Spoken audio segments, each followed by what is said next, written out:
गुरु महाराज के बताए हुए वचन को लोगों को आगे परोसते, लेकिन मन को ये भाता नहीं है। इसलिए नहीं भाता कि मन बटा हुआ है। मन की दो स्थिति है, एक मन अविश्वास पैदा करता है और एक मन जो है विश्वास पैदा करता है।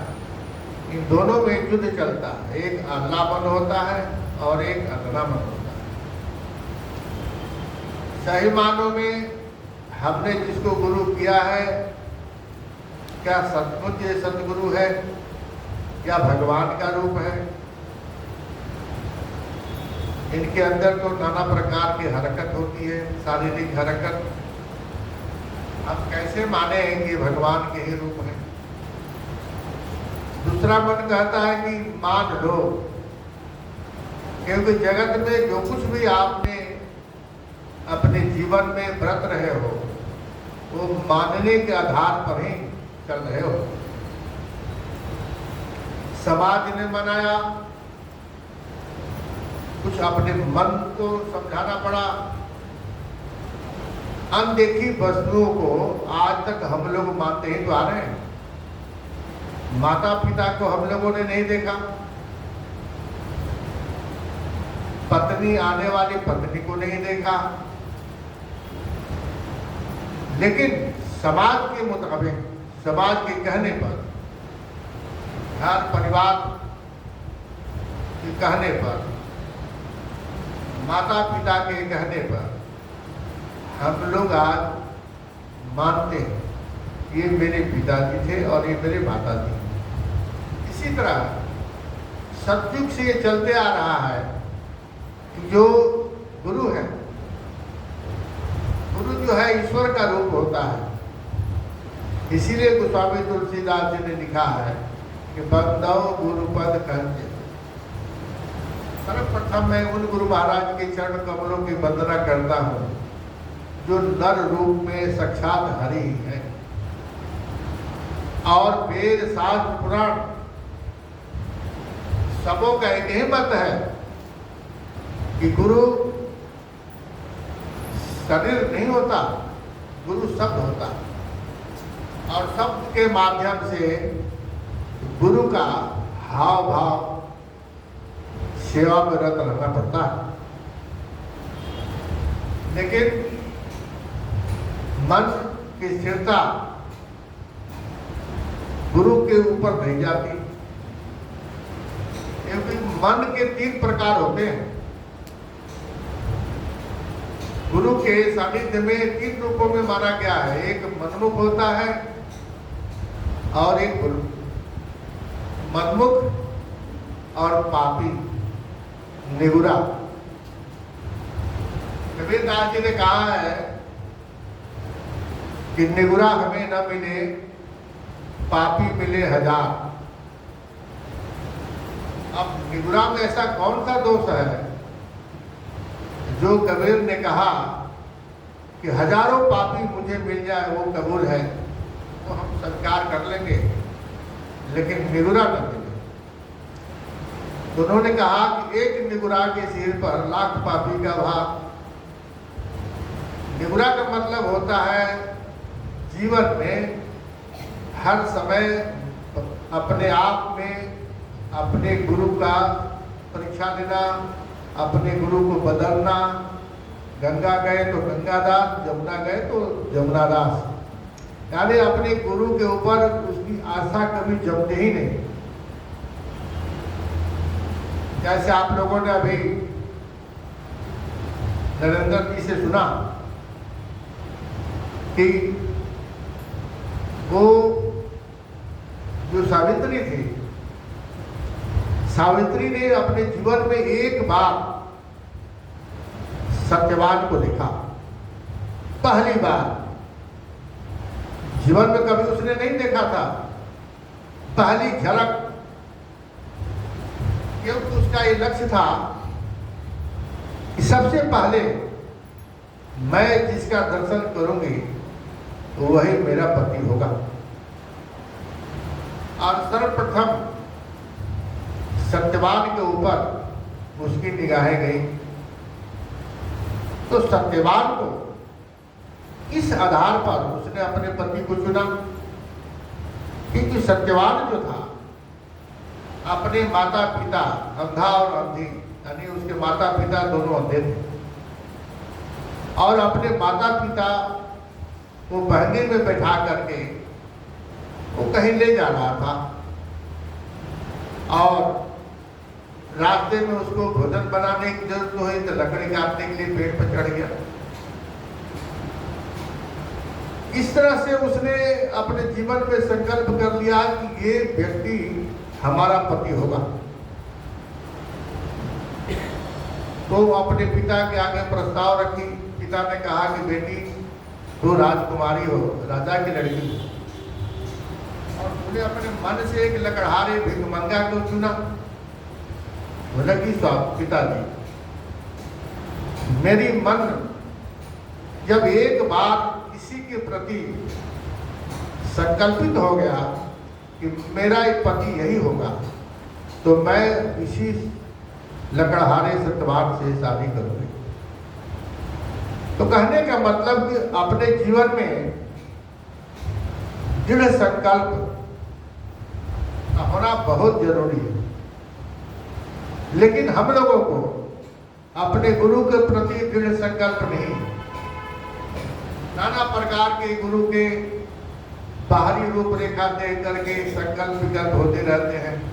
ये भगवान कहेगा, इनको ऐसा कष्ट होता है, ये भी बुखार में रहते हैं, ये भी दुनियादारी के चक्कर में रहते हैं, ये भी हम लोगों की तरह काट करते हैं। ये भगवान कैसे हो सकते हैं? अब ये आस्था तो जमती नहीं। और कबीरदास जी कहते हैं कि गुरु कहे सो कीजिए। गुरु जो कहता है उसको कभी मत करो, गुरु जो कहता है उसको करो। गुरु कहे सो कीजिए, सब कारज सिद्ध होए, चला जाए बैकुंठ में पला न पकड़े कोई। अगर गुरु के आदेशानुसार अपने जीवन को संकल्पित किया हुआ है कि मेरा ये गुरु जो है साक्षात भगवान का ही स्वरूप है, मैं अपने गुरु महाराज जी के भगवान के ही रूप में देखता हूं। क्योंकि शास्त्र में भगवान की 4 संज्ञा दी गई है,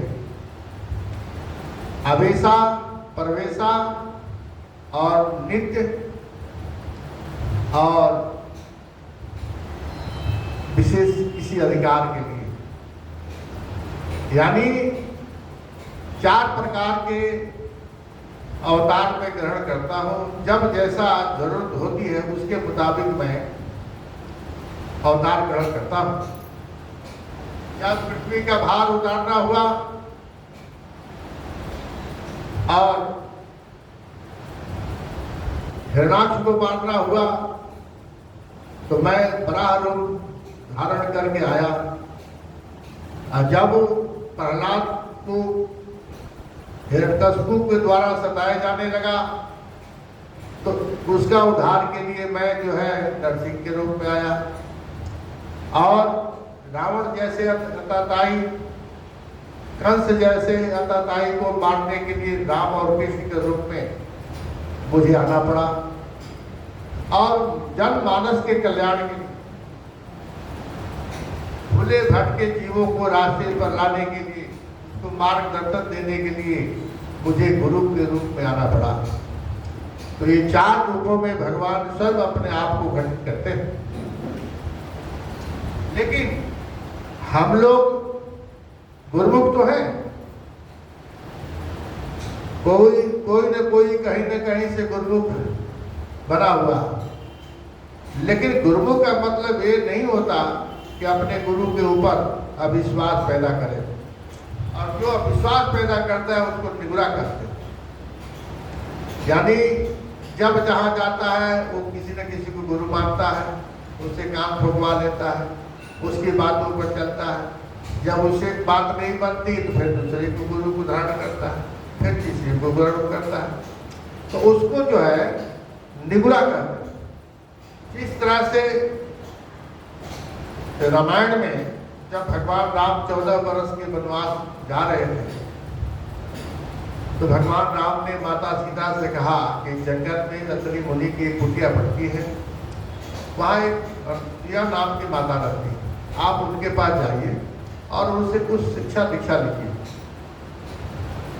यानी संसार में रहना है तो अनसुईया के पास जाना पड़ेगा।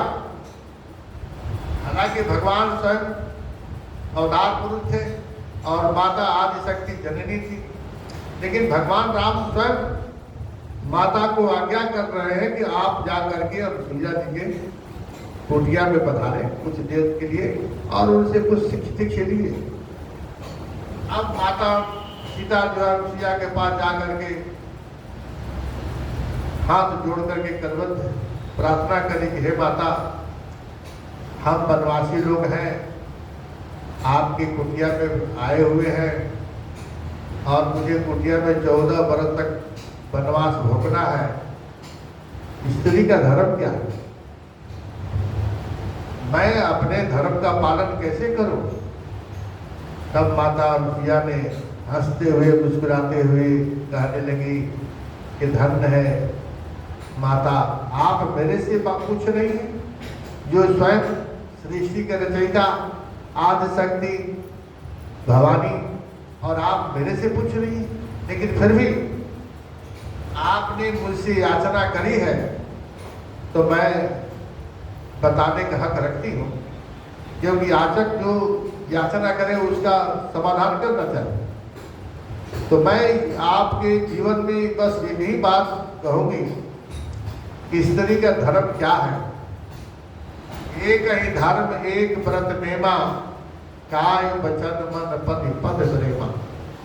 स्त्री का एक ही धर्म है कि मन कर्म वचन से अपनी पत्नी की आज्ञा का पालन करें। जिस तरह से सावित्री ने अपने पति को एक बार मान करके उसकी आज्ञाओं में चलती रही, उसका पालन करती रही, इसी तरह हे माता,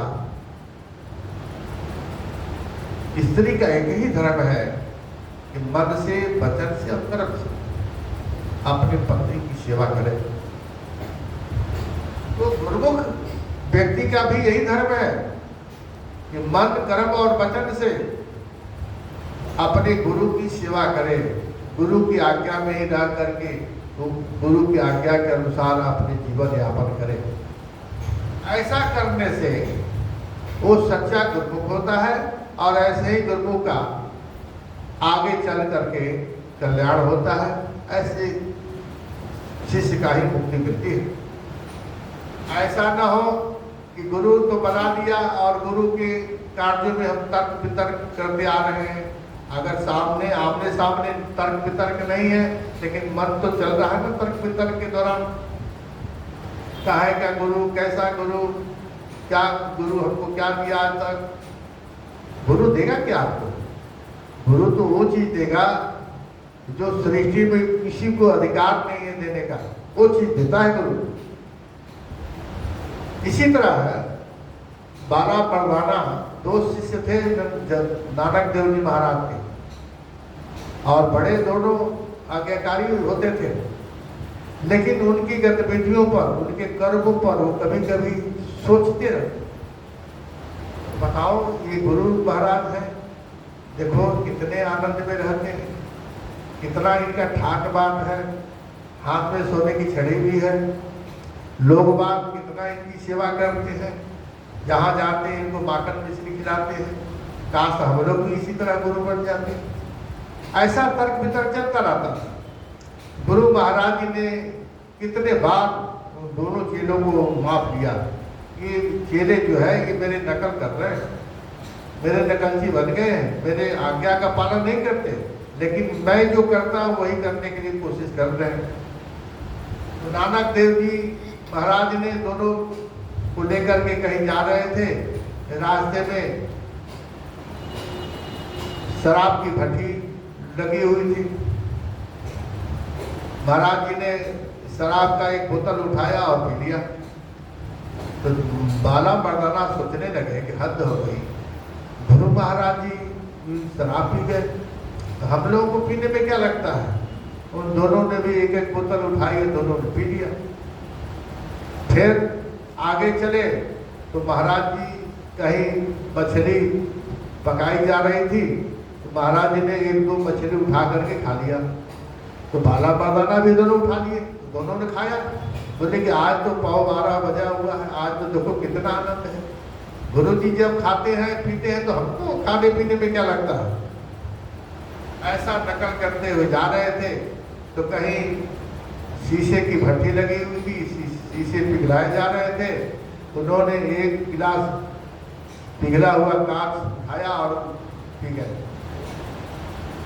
अब जो है दोनों चले गए कि हद हो गई, गुरु महाराज जी ने कांच पिघला हुआ कांच जो है पी गए, ये मरेंगे नहीं, ऐसे सोच रहे थे और खड़े थे।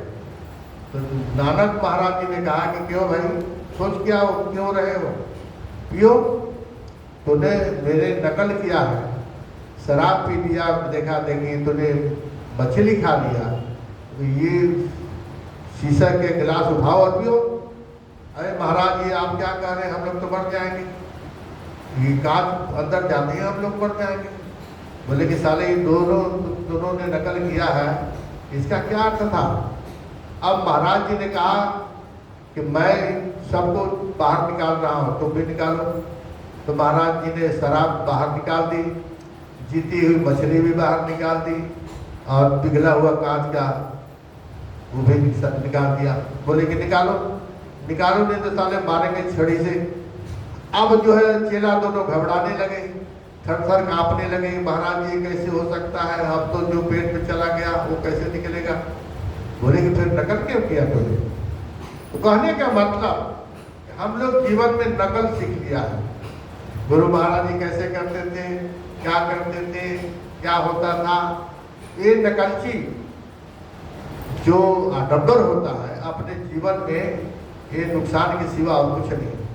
और ऐसे ऐसे नकलची हम लोग बन करके अपने आप को निगुरा बनाए रखते हैं। कभी भी हम लोगों की आस्था किसी एक पहल पर नहीं टिकती, इसलिए जो कुछ बनना होता है उससे हम लोग वंचित रह जाते हैं। इसलिए अपने जीवन में एक की साधना करो, और एक की साधना से संपूर्ण सृष्टि साधी जाती है।